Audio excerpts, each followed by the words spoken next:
오늘은 마지막 다니엘서의 결론입니다. 영원토록 빛날 별이다. 영원토록 빛나는 스타. 정말 온 우주의 하늘나라에서 영원토록 기념될 만한, 그리고 기억될 만한, 그리고 사람들에게 정말 사람들이 사모할 만한 그런 스타가 어떤 사람일까? 다니엘서 12장에는 어떤 사람이 영원히 빛난다고요? 소제목이 있습니다. 지혜 있는 자가 영원히 빛날 것이다. 제가 1절서부터 좀 읽어보겠습니다.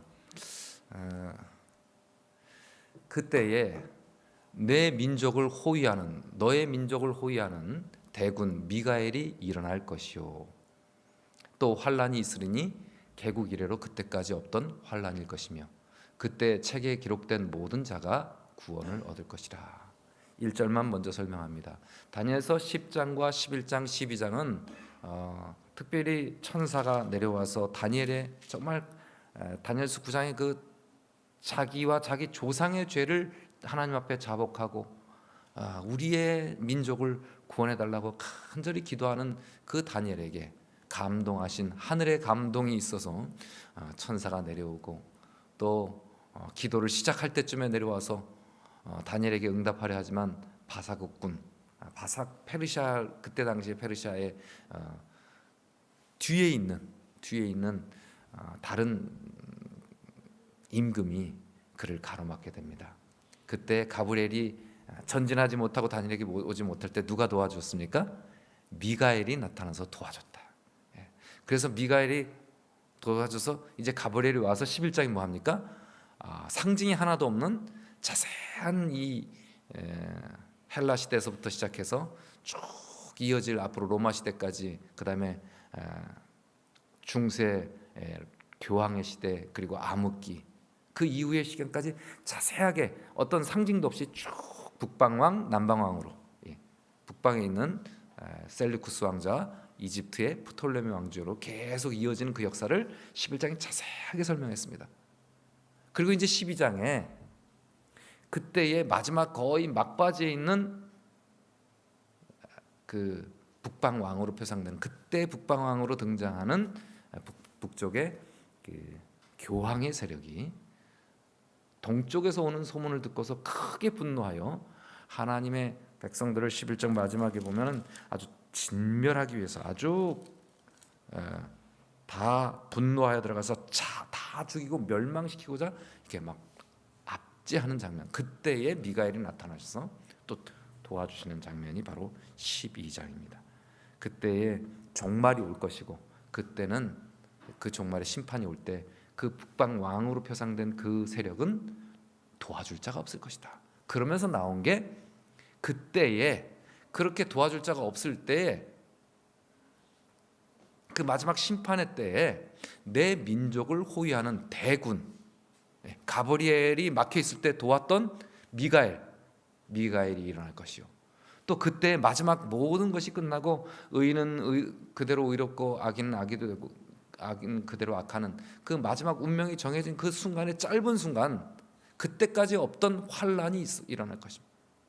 이 환란에 대해서는 우리가 야곱의 환란을 들으면서, 야곱의 환란, 그때 아주 자기에게 남겨진 죄가 없을까, 야곱이 그 밤에 하나님의 특별한 돌보심을 받지 못할 만한 그 자기 속에 있는 부족이 없을까 하나님 앞에 이렇게 울부짖으며 기도했던 것처럼, 이 마지막 환란의 시간은 바로 그런 자기 양심과 자기 믿음을 점검하는 그런 환란이 있을 것이라고요. 이제 그런 짧은 시간이 일어날 것이며, 그때에 하나님의 책에 농명된 그리스도를 정말 대장으로, 임금으로 모시고 그 삶을 어린 양이 인도하시는 대로 따라가기로 결정한 기록된 모든 자가 무엇을 얻을 것이다? 1절에 구원을 얻을 것이다. 그때 이제 그 다음에 구원을 얻게 되면 어떻게 됩니까? 2절 같이 있습니다. 시작. 땅의 티끌 가운데서 자는 자 중에 많이 깨어 영생을 얻을 자가 있을 것이며, 수치를 당하여서 영원히 부끄러움을 당할 자도 있을 것이며. 예수님께서 말씀하십니다. 의인은 생명의 부활로, 악인은 사망의 부활로 부활할 것입니다. 두 가지 부활이 있습니다. 땅의 티끌 가운데서 지금 잠들어 있는 자들 중에 깨어나서 영생을 얻을 자가 있을 것이고, 그리고 둘째 부활의 수치를 당하여서 영원히 부끄러움을 당할 자도 있을 것이다. 둘로 나눠진다고요. 마지막 때에 이 북방왕과 남방왕이 한 1500년, 2000년 정도 가까이 그렇게 막 이루고 있다가 마지막 이제 그 세력이 이제 끝장이 날 때가 오고, 그때 환란이 잠깐 있을 것이고, 그때 하나님 편에 선 사람들은 구원을 받을 것인데, 그때 두 무리로 나눈 거다고요. 영생을 얻을 자, 그리고 영원히 부끄러움을 당할 자, 수치를 당하고 부끄러움을 당하고 죽임을 당할 자. 이 두 가지로 갈리게 된다고요. 3절입니다. 지혜 있는 자는, 시작, 지혜 있는 자는 궁창의 빛과 같이 빛날 것이요 많은 사람을 옳은 대로 돌아오게 할 자는 별과 같이 영원토록 비추리라. 지혜 있는 자는 많은 사람들을 옳은 대로 돌아오게 하고, 그래서 빛과 같이 별과 같이 영원토록 비추게 되는 그런 아주 영광스러운 삶을 살게 될 것이다. 10절을 읽어보면요, 그때 이제 환란의 마지막 때 환란한 때가 올 것이고, 그때 많은 사람이 그 환란을 통해서 연단을 받아 스스로 정결하게 하며 희게 할 것이나, 악한 사람은 악을 행하리니 악한 자는 아무것도 깨닫지 못하되 오직 지혜 있는 자는 깨달으리라. 여기 지금 지혜 있는 자는 많은 사람을 옳은 대로 데려오겠다, 돌아오게 하겠다는데, 10절에 보면 그 지혜 있는 사람은 깨달으리라. 다니엘서의 수많은, 다니엘이 깨닫지 못해서 고민하고 엎드려져서 또 쓰러져서 죽을 만큼 힘들 만큼, 그 다음에 또 나이 80이 훨씬 넘어서 그가 목숨을 걸고 21일 이상, 21일을 아주 금식하면서 그 민족의 구원을 위해서 간절히 기도할 때, 그때 하나님께서 보여주십니다. 깨닫게 해주셨습니다. 그런데 다니엘이 다 깨닫지는 못했습니다. 다니엘서 12장에 보면 다니엘이 자기의 민족만 생각했어요. 그래서 자기 민족으로 생각하니까 다 풀리지가 않는 것입니다. 그러나 예수님께서는 이스라엘 민족뿐만 아니라 70일에 490년인 예수님 돌아가시고 31년 스데반이 순교할 때까지 이스라엘 백성들을 위한 기회뿐만 아니라 그 이후로 또 1260년, 그리고 2300주의 끝 1844년 이후까지 예수님 재림하기까지 예수님은 예언하셨기 때문에 이 부분은 다니엘이 이해할 수가 없었습니다.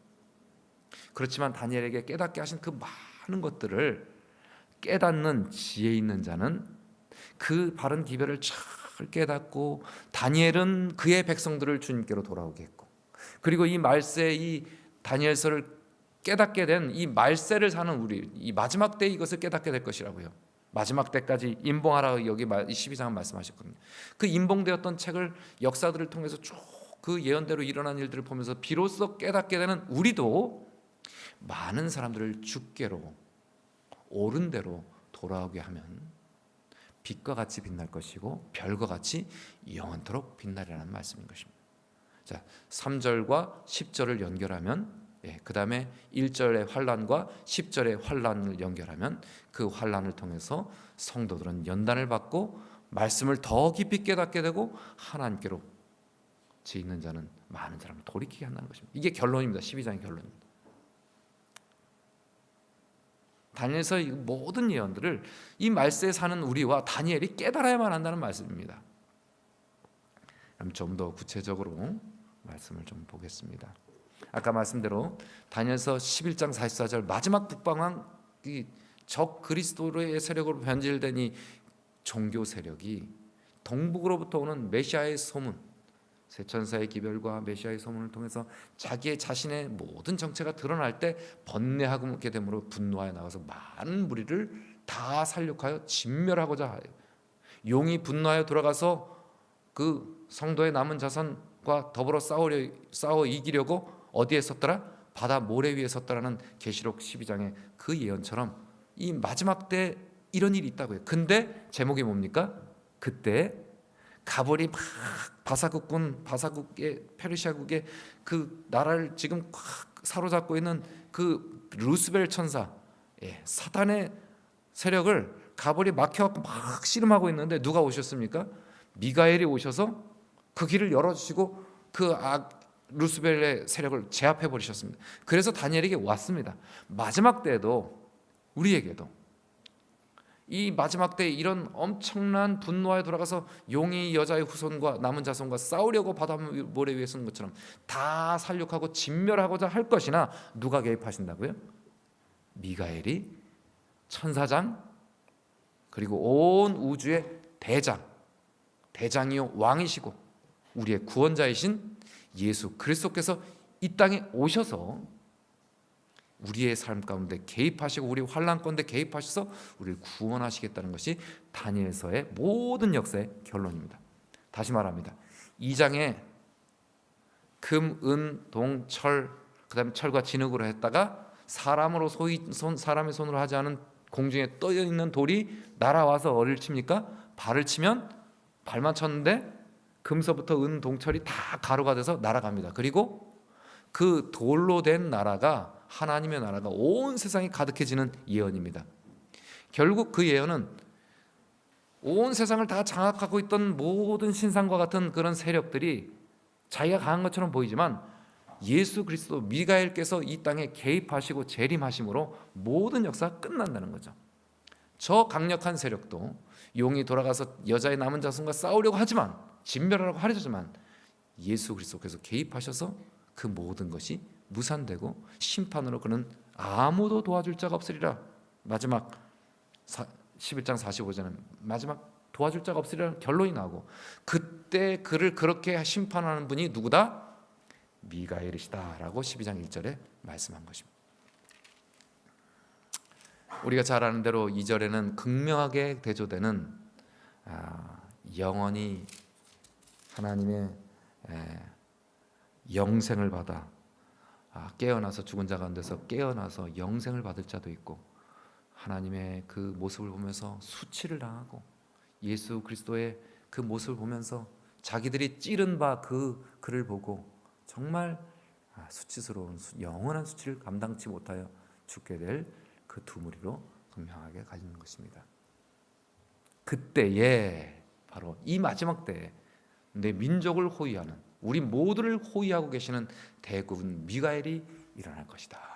환란이 엄청날 것이지만 그러나 대군 미가엘 우리의 군대 대장 왕이신 구원자 예수님 앞에 그 아래에 선 사람은 구원을 얻을 것이라는 것입니다.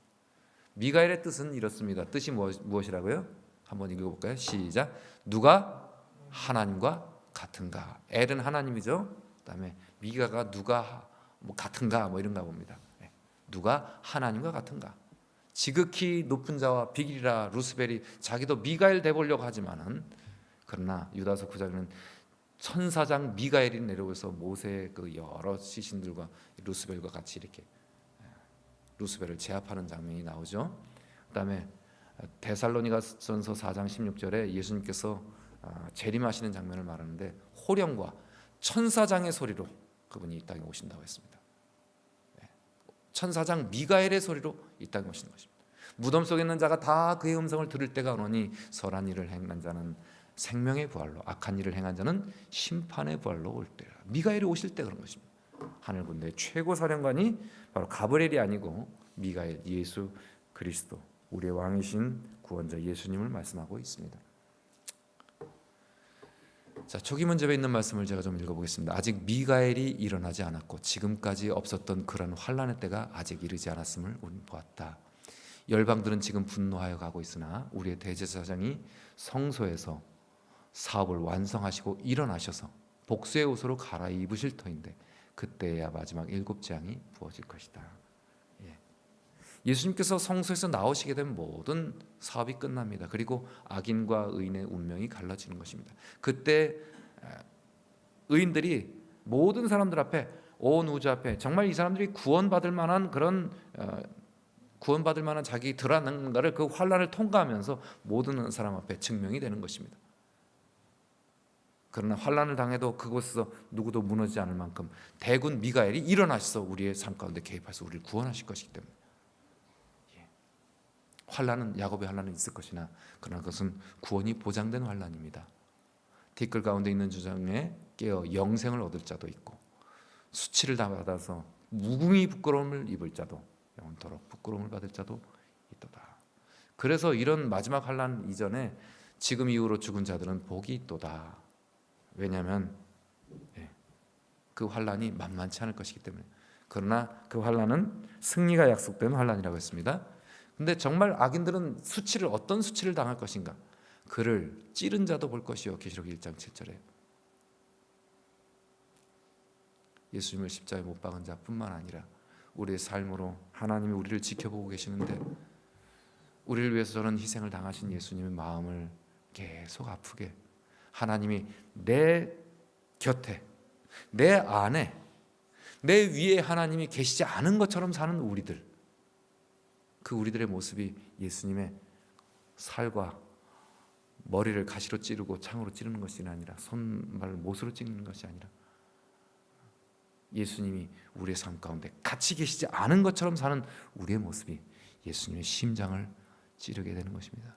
예수님은 저렇게 찔려서 돌아가신 것이 아니라 심장이 터져 돌아가신 것은 그분의 마음에 극도의 괴로움, 극도의 실망감, 극도의 배반감, 그리고 극도의 이 하나님과의 분리되는 그 엄청난 두려움, 이런 것으로 심장이 터지셨습니다. 오늘 우리가 예수님 마지막 오실 때 정말 수치를 당한다는 건 무엇일까요? 그를 찌른 자. 우리가 예수님을 많이 찔렀어도 예수님 안에 대장이신 예수님, 우리의 구원자이신 예수님 앞에 들어가서 그 생명에 기록되어 있는 자는 누구나 다 구원을 받을 것이지만, 그러나 우리의 삶 가운데 하나님이 곁에, 하나님이 내 위에서 나를 지켜보고 계시고 하나님이 내 속에서 움직이고 계시는 것을 무시하고 살아간다면 우리는 예수님을 심장 터지게 만드는 사람일 수 있다는 것입니다. 이게 예수님 마지막에 말씀하신 이 수치를 당한다는 장면일 것입니다. 4절입니다. 다니엘아 마지막 때까지 이 말을 간수하고 이 글을 봉함하라. 많은 사람이 빨리 왕래하며 지식이 더하리라. 아까 제가 이 마지막 때에 다니엘뿐만 아니라 이 마지막 때에도 이렇게 될 것이라고요. 지혜 있는 자는 별과 같이 빛나는데 10절에 보면 지혜 있는 자는 깨닫는다고요. 그냥 깨달을 수가 없습니다. 이 마지막 때의 예언인 이 예언을 다니엘서를 통해서 마지막 때까지 임봉하라고 했습니다. 왜냐하면 그때까지는 다니엘은 자기 민족, 자기 이스라엘 민족만 생각하기 때문에 이 예언은 온 세상을 대상으로 한 예언이기 때문에 이해가 될 수가 없습니다. 그래서 지혜 있는 자는 깨달을 때가 올 때까지 봉함하게 된 것입니다. 그러나 이 봉함한다는 말은 여기 마지막 때까지 봉함하라는 말은 마지막 때가 오면 열려서 깨닫게 될 것이라는 뜻이죠. 역으로 말하면, 그죠? 마지막 때가 되면 열릴 것이고 그때는 깨닫게 될 것이라는 것입니다. 그때 하나님 편안에 예수님을 대장으로 모시고 마음에 모시기로 결심한 사람은 이 말씀을 깨닫고 순종하게 될 것이라는 것입니다. 그래서 악을 행하는 자는 못 깨닫고 하나님 없는 것처럼 사는 사람은 그걸 깨달을 수가 없고, 하나님 안에서 순종하를 결심한 자는 이것을 깨닫는 지혜 있는 자가 될 것인데, 그때에는 빨리 왕래하며 지식이 더하리라. 예, 실제적으로 1806년에 지금 10분 간격으로 이 안에, 핸드폰 안에 정말 수천억, 수백억 모든 것이 연결되어 있는 이 세상 지식이 정말 우리가 상상할 수 없는 만큼 왕래되고 있지만, 실제로는 다니엘서를 중심으로 보면 1800년대 초에 인쇄술이 발달해서 1600년대 종교개혁 때부터 벌써 인쇄술이 발달했지만 1806년도에 이미 다 번역되어 있는 그 영어 성경이 영국 성공회를 통해서 무한정 찍혀져 나갔습니다. 그리고 1808년에는 미국에서 성서 공회가 열려서 무한정 출판을 했습니다. 그래서 그 성경이 다 누구의 손에 들렸어요? 성도들 손에 한 권씩 다 들린 것입니다. 그때 1816년서부터 18년까지 누가 이 성경을, 다니엘서와 계시록을 집중적으로 연구하게 되었냐면 많은 종교 개혁자들과 또 청교도들이 성경을 아주 깊이 연구하게 되었습니다. 방금 전에 지금 천주교의 작은 뿔과 그 짐승의 세력에서 벗어난 경험을 가지고 있기 때문에 모든 다니엘서의 예언을 누구에 맞춰서 이분들이 연구했어요? 중세 암흑기에 거쳐서 대상으로 연구한 것입니다. 그리고 막 1908년, 1798년에 교황의 세력이 완전히 끝장났는데 바로 뭐 한 10몇 년밖에 안 됐으니까 성경을 읽으면 어디부터 읽겠어요, 사람들이? 야, 다니엘서의 예언대로 이 짐승, 작은 뿔, 북방왕은 이렇게 끝장이 나는구나. 그래서 성경을 당연히 다니엘서를 연구했죠. 그리고 다니엘서 12장에 나온 장면과 계시록 10장에 나온 장면의 이 모습을 보면서 똑같은 천사의 모습을 보면서 이 마지막 때까지 천사가 하늘을 향해서 다니엘서 12장에는 강좌에 이쪽에는 가브리엘, 이쪽에는 미가엘이 있는 것 같아요. 한 천사가 어느 때까지가 이 마지막 때까지냐. 7절에 6절에 이 놀라운 일의 끝이 어느 때까지냐 물으니까 저쪽에 건너편에 있는 천사가 7절에 세마포 옷을 입고 강물 위쪽에 있는 자가 좌우 손을 들어서 하늘을 향하여 영원히 살아계시는 이 앞에 맹세하여 가로되 한 때와 두 때와 반 때를 지나서 성도의 권세가 다 깨지기까지 이니 그렇게 되면 이 모든 일이 끝나리라. 이게 1844년이 지나는 한때와 두때와 반때를 지나고 2300조에 끝나는 그때에 성도의 권세 1798년 지나고 그 얼마 지나지 않아서 이 끝이 올 것이라는 예언을 사람들이 이걸 이제 손에 들고 다 연구한 것입니다. 그걸 제일 열심히 연구한 게 누굴까요? 미국의 청교도 중에 윌리엄 밀러가 1818년에서 16년에서 18년까지 이걸 연구했습니다. 그리고 21년서부터 20몇 년도부터 바로 이걸 증거하기 시작했죠. 이게 로마 교황의 멸망 직후입니다. 교황권이 1798년에 완전히 프랑스 혁명에 의해서 완전히 프랑스 장군에 의해서 유배되면서 짐승의 세력이 완전히 죽게 된 상처가 나은 지 7, 8년 만에 10년 만에 지금 성서가 확 들고 그 성서를 예언들을 쭉 보면서 이 작은 뿔, 그 다음에 짐승, 그 다음에 북방왕, 이용의 후손 이 세력을 다 연구했어요. 그리고 천사가 마지막 다니엘서 예언 천사 앞에 한 때와 두 때와 반 때가 지날 때까지 이렇게 끝나고 그때가 끝이 될 것이다. 이런 예언을 다 연구한 겁니다. 이게 당연히 뭐가 됐어요? 성경이 늘어나니까 재림운동이 불릴 듯이 일어나게 됐습니다. 한편으로는 성경이 또 다 손에 들려지니까 성서를 이건 성서적으로 이건 편집된 것 같다. 이거는 뭐 사람이 쓴 것 같다. 이거는 누가 쓴 것 같다. 이 저자가 이건 다니엘이 아닌 것 같다. 이거는 뭐 모세가 저자가 아닌 것 같다. 뭐 이런 성서를 비평하는 고등 비평이라는 게 두 가지가 생겼습니다. 한쪽에서는 예언을 깊이 연구해서 재림운동이 일어나고 한쪽에서는 성경의 이 권위를 또 뭐 의심하게 되는 일들이 두 가지가 일어났습니다.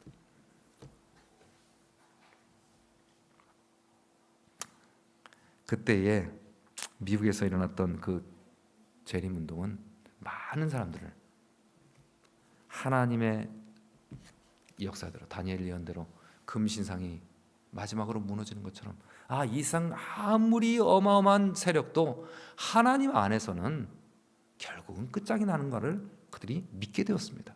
왜냐하면 눈앞에서 교황이 완전히 쓰러져가는 걸 봤으니까. 방금 전에 뭐 몇 년 전에 봤으니까. 그리고 계시록에는 그 죽게 되었던 상처가 다시 일어나는 걸 우리가 또 볼 것이지만 그러나 이 1800년대는 그것을 집중적으로 연구하게 된 것입니다. 그래서 그들의 믿음은 더욱 불타올랐습니다. 재림운동은 불릴 때 일어났죠. 그리고 그 일로 인해서 이 성서에 대해서 비평하는 사람들이 많이 생겨났지만 오히려 재림운동을 통해서 성경의 예언의 정확성에 대해서 신뢰하게 된 사람들이 무수하게 많이 일어났습니다. 자, 그러면 제가 이 로마 시대 이후로의 역사를 조금만 좀 설명을 드리겠습니다. 우리가 이 부분 다니엘서의 예언 중에 이 부분은 좀 약한데 작은 뿔이 다니엘서 7장과 8장에 보면은 작은 뿔이 그 앞에 새 뿔을 뽑힙니다. 새 뿔을 뽑아버려요. 곰은 이집트와 그 다음에 리디아 그 다음에 바벨론을 무너뜨려서 새 이빨을 물지만 작은 뿔은 10뿔 중에 열국으로 나누어진 유럽 이 로마 제국이 망했을 때 10뿔이 나오고 그 10뿔 중에 3뿔을 뽑아버리죠. 그 작은 뿔은 어디서 나왔냐면 저거 빨간 장화 있죠? 장화가 아니고 저거는 부츠네요. 부츠. 그죠? 뒷굽이 아주 높은 하이힐로 된 부츠. 이탈리아. 그죠? 저기가 뭐라고 써져 있습니까? 헤루라이. 그죠? 헤루라이 맞죠? 제가 헤루라이로 적혔습니다. 제가 눈이 좀 잘 안 보여서. 예. 지금 마지막으로 이 새 뿌리 뽑힌 게 밑에 이 아프리카 지역인 이 반달, 그 다음에 장화, 헤루라이가 아마 먼저 이제 로마 교황에 의해서 점령당했죠. 그 다음에 그 바로 위에 황색, 황토색, 동고트. 이 세 나라가 로마의 교황의 교리에, 그러니까 예수님이 하나님이시냐 아니면 예수님이 인간이시냐 이런 부분의 교리 논쟁이, 이게 사실은 오히려 천주교가 우리가 믿는 믿음을 가졌지만, 그러나 그것이 반대되는 아리우스파 사람들 잔인하게 막 이렇게 됐습니다. 근데 실제적으로 게르만 민족 저 10개국은 다 누굴 믿었냐면 교황이 가지고 있는 믿음을 믿지 않았어요. 저희는 그렇게 생각 안 했죠. 교황의 세력이 훨씬 더 세고 저 뭐 세 나라만 좀 이렇게 약한 줄 알았는데, 대부분의 게르만 민족은 지금의 여호와 증인처럼 그 아리우스파 쪽의 믿음을 가지고 있었습니다. 그런데 저 위에 지금 이 앵글로색슨 저 영국 마루 밑에 프랑크라고 써져 있죠. 저 프랑크가 독일 쯤인데, 저 프랑크 왕국이 481년에 이 클로비스라는 15살짜리 왕이 일어납니다. 그래서 자기 부족을 다 다스리는데, 이 프랑크라는 말은 아주 강한 자, 용맹한 자 이런 뜻으로 해적이었어요. 저 위에 해적들. 근데 그 이제 게르만 민족이 프랑크족도 있고 뭐 알레만족도 있고 뭐 여러 로마의 그때 여러 부족들이 이제 게르만족들이 내려와 갖고 하나씩 이렇게 나라를 차지하게 되는데, 이게 부족을 차지하게 되는데, 이 프랑크족이 제일 셌습니다. 아주 강인하고 용맹한 사람들이었습니다. 그래서 이 클로비스라는 15살이 왕이 점점점 해서 한 10몇 년 만에 저 프랑크 왕국 저쪽을 다 점령했습니다. 한 10몇 년 만에 서고트, 저 지금 프랑스 쪽서부터 저 에스파니아까지 녹색 서고트를 다 먹습니다.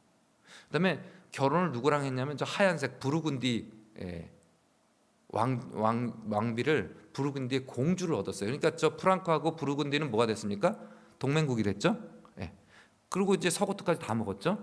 그리고 이제 부르군디 그 공주 클로틸데라는 공주하고 결혼을 해가지고, 이 사람이 좀 카톨릭 신자였는데 그때는 뭐 카톨릭이라고 하기보다는 기독교인이죠. 근데 기독교인이 돼가지고 남편한테 계속 신앙적인 감화를 끼치니까 남편이 저 보라색인 알레만이라는 나라를 점령할 때 내가 이 전투에서 이기면 내가 그리스도를 믿겠노라고, 내가 개종하겠노라고 이 결심을 합니다. 저 프랑크의 왕이, 클로비스라는 왕이. 자, 그럼 벌써 부르군디와 서고트와 그다음에 이제 알레마니까지 이미 다 어떻게 돼요? 이제 그 나라가 되는 것입니다.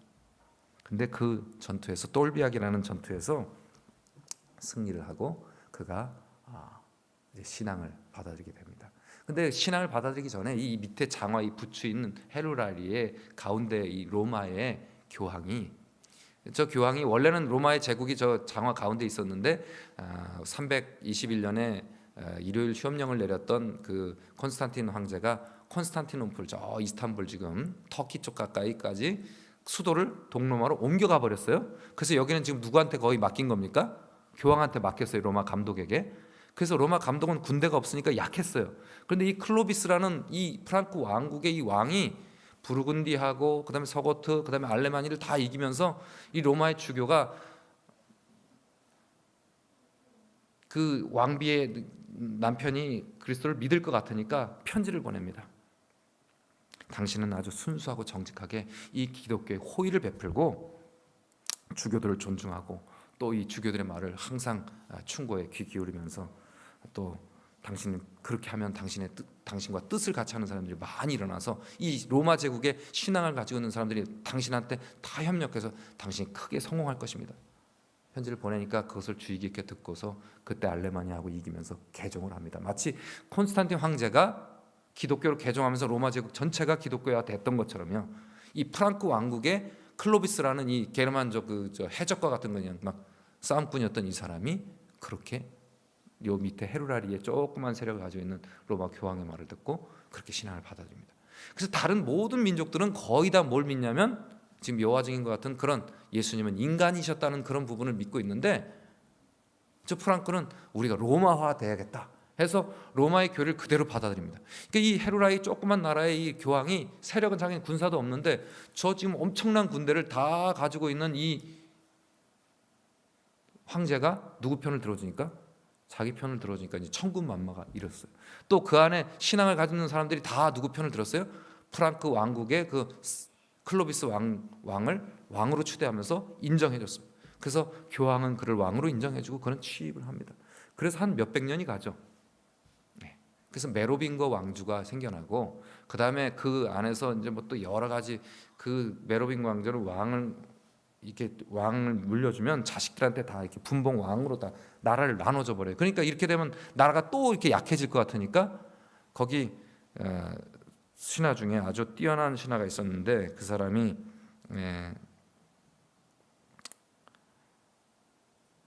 궁제라는 말인데 궁제라는 말이 궁에서 어떤 아주 재상인 것 같습니다. 그 사람이 그 마르텔이라는 사람이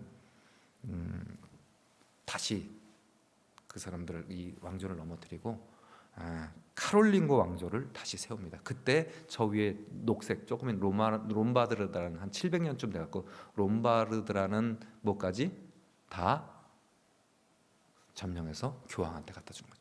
그러니까 유럽 전체를 누구한테 갖다 바친 거예요 지금? 교황한테 다시 갖다 바친 겁니다. 유럽은 다 누가 가지고 있었는데 콘스탄틴 황제 때 로마 황제가 가지고 있었는데 황제가 일로 가면서 로마가 그냥 둘로 나눠지고 로마는 황제가 없어지니까 게르만 민족이 와서 다 차지해버리고 게르만 민족은 교황이 믿고 있는 로마 카톨릭이 믿고 있는 그 믿음을 갖지 않아서 전부 이단이었는데 그중에 프랑크 왕국의 왕이 다시 세력을 얻으면서 이 교회 신자들의 세력을 같이 얻고서 나라를 다시 통일했고 누구한테 갖다 바친 거예요? 교황한테 갖다 바친 거예요. 이게 세계사 역사입니다. 이때가 바로 538년 마지막 저 동고트가 마지막으로 멸망한 게 538년이고 그때서부터 1260년이 지나면 1798년이 되어서 프랑스 장군의 버티어 장군에 의해서 그 교황이 마지막 유배되고 그 다음에 죽게 되죠. 1799년에 죽는데 그 완전히 유배돼서 세력을 끝나는 때가 딱 그렇게 되는 것입니다. 그러니까 유럽 전체가 통일돼 가지고 누구한테 갖다 바치는 것? 교황한테 갖다 바친 게 538년. 근데 여기 보면 지난주에 우리 홍 장로님이 저한테 어떻게 이 11절에 매일 드리는 제사를 폐하며 멸망케 할 가증한 것을 세울 때부터 이 멸망케 한 가증한 것이 교황의 세력이 매일 드리는 제사 하나님 앞에 드리는 제사를 폐해버리고 자기가 고해 성사를 듣고 자기가 하나님께 예수 그리스도의 피와 살을 자기가 직접 나눠주고 피는 안 나눠주죠. 잔은 안 나눠주고 떡만 나눠주고 모든 하나님의 법을 자기가 다 찬탈하는 그런 교황의 세력이 등극한 게 동고트가 딱 마지막으로 점령되는 538년인데 그럼 508년에는 무슨 일이 있었는가? 이 지금까지 이렇게 풀면은 좀 여러 가지로 우리가 이걸 확신할 수는 없고 다 할 수는 없지만 지금까지 이렇게 한 거면 1290일은 1년인 1년으로 해서 1290년이고 그리고 마지막 때까지 계시록 10장에 보면 똑같은 장면에서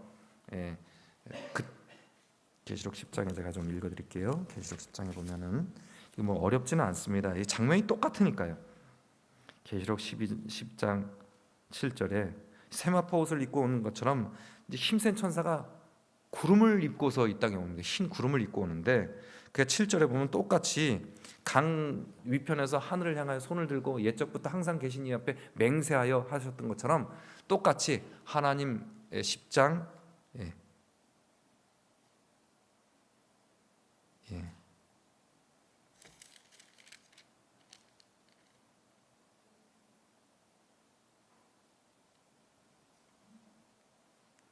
계시록 10장 7절 6절입니다. 6절 죄송합니다. 찾아주셨는데 6절 제가 좀 읽겠습니다. 새색토록 그가 똑같이 이번에는 강을 밟은 게 아니라 그 천사는 계시록에서 바다 한쪽과 그 다음에 땅을 밟고 섰습니다. 그가 하늘을 향하여 손을 들고 똑같이 계시록 다니엘서 10장과 똑같은 장면입니다. 세세토록 살아계시니 옛적부터 항상 계시니죠. 다니엘서는 그 곧 하늘과 그 가운데 있는 물건이며 땅과 그 가운데 물건이며 바다와 가운데 있는 물건을 창조하신 이를 가리켜 맹세합니다. 그리고 다니엘서 10장에는 12장에는 한 때와 두 때와 반 때가 지나서 끝이 온다고 말했고, 여기는 뭐라고 그랬냐면 7절에 끝에 지체하지 않으리니, 6절 끝에 지체하지 않으니, 이 말은 또는 시간이 다시 없으리니, 난하주에 보면 시간이 더 남아있지 않다고요. 그러니까 예언이 1844년 끝에 난 이 똑같은 예언 이후에, 똑같은 장면을 말씀하신 이 장면 이후에 더 이상 다른 어떤 예언은 없다는 것이죠. 더 이상 기간은 없다는 것이에요. 그러면 그렇게 따져서 한때와 두때 반때의 끝을 1844년으로 마치면 앞으로 가면 508년인데, 508년이 481년서부터 516년까지 이 클로비스라는 왕이 이제 통치를 했는데, 그때 508년에 이 모든 땅들을 딱 바쳐갖고, 이 모든 땅은 아니죠, 아주 가장 강력한 알레마니와 이런 것들을 점령해서 황제에게 갖다 바치는 때가 바로 508년에 그런 일이 있었다고 합니다. 이거를 뭐 정확하게 우리가 맞출 수는 없는 것이고요. 여러 목사님들이 설교하는 것 봐도 본인들도 이것을 정확히 말씀할 수는 없다. 그러나 그때 무렵에 그런 일들이 많이 있었다고요. 그래서 우리가 1290일 어떻게 풀어야 될지, 1335일은 뭐 그 앞으로 조금만 더 나가면 뭐 400 몇십 년인데 뭐 그때로 할 건지, 이건 우리가 정말 해석하기 어렵지만, 그러나 다니엘서 2장서부터 계속되었던 모든 예언들을 통틀어 보면 이것은 유럽의 역사입니다. 그리고 유럽의 역사서부터 언제 끝까지요? 이상 끝까지입니다. 그리고 그 안에는 뭐가 있습니까? 사탄의 세력이 있습니다. 그리고 다니엘서는 미가엘이 나옵니다. 계시록에는 미가엘이신 예수님께서 뭐로 나옵니까? 어린 양으로 나오시고요. 그 다음에 루스벨 천사장은 뭐로 나옵니까? 바사국군이 아니고 거기서는 짐승과 용으로 나옵니다. 다니엘서와 계시록의 예언은 같은 예언이죠. 같은 예언인데 이 모든 나라들이 저렇게 운명 지어졌다는 것입니다. 그러나 12절입니다. 기다려서 12절 기다려서 1335일까지 이르는 사람은 복이 있으리라. 기다리는 사람, 끝까지 기다리고 인내하는 사람은 뭐가 있을 것이다? 복이 있으리라는 것입니다. 1335일을 우리가 어디다 정확히 갖다 맞출지는 모르겠어요. 그러나 결론은 우리가 다 맞출 수는 없지만, 기다리는 자에게, 이 마지막 때를 기다리고 인내하는 자에게, 그리고 그 환난을 통해서 그 삶이 정결해지고 지혜 있는 자가 돼서 깨닫고 하나님 말씀을 순종하러 결정한 사람들에게 복이 있을 것이다. 13절입니다. 다 같이 성경책을 좀 읽으실까요? 다니엘서 12장 13절 다 같이 읽습니다. 시작. 너는 가서 마지막을 기다리라. 이는 내가 평안히 쉬다가 끝날에는 내 몫을 누릴 것임이라. 다니엘의 끝날은 그가 죽음 이후에 있었습니다. 오늘 우리의 끝날은 우리의 죽음 이전에 있을지도 모르겠죠. 다니엘의 끝날이라고 한 그때부터 벌써 우리는 2500년 이상이 지났습니다. 2500년이 지났어요. 진짜 끝입니다. 그리고 많은 지식이 왕래하여 하나님의 성경이 모든 사람의 손에 들려서 예언이 정확히 풀고 지혜 있는 자가 돼서 모든 사람이 깨달을 때가 온 것입니다. 그런데 악을 행하는 사람은 여전히 이 성경이 주어졌어도 뭐 한다고요? 깨닫지 못하고요. 지혜 있는 자가 깨닫는다고요. 악을 행하는 자는 어떤 사람이라고요? 하나님 내 삶 가운데 계시고 내 속에 계시고 내 위에서 나를 지켜보시고 내 곁에 나와 동행하시는 하나님을 없는 것처럼, 내 속에 없는 분으로 무시하고 나를 보고 계시지 않은 것처럼 무시하는 우리들, 그것은 참으로 분별력 없는 미련한 자인 것입니다. 바로 그 사람이 예수님을 찌른 자가 될 것이고 예수님 오실 때 수치를 당한, 영원한 수치를 당할 것입니다.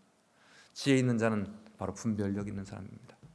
많은 사람들로 하나님 뜻을 알도록 분별 있게 가르쳐서 의로 돌이켜 구원받게 하는 사람들이 곧 하늘에 영원히 빛날 스타들입니다. 오늘 우리가 하나님 말씀을 순종하기로 결정하고 이 말씀을 깊이 깨닫고 우리에게 닥쳐올 모든 일들을 자세히 깨닫고 알고 믿으며 주님 말씀대로 정말 주님 편에 서기로 결심하는 사람은 영원히 빛날 별이 될 것이라는 것입니다. 다니엘서가 좀 이해가 됐습니까? 12장이 그래도 의미가 있는 예언입니다. 왜냐하면 계시록 10장과 거의 비슷하게 이어지기 때문에.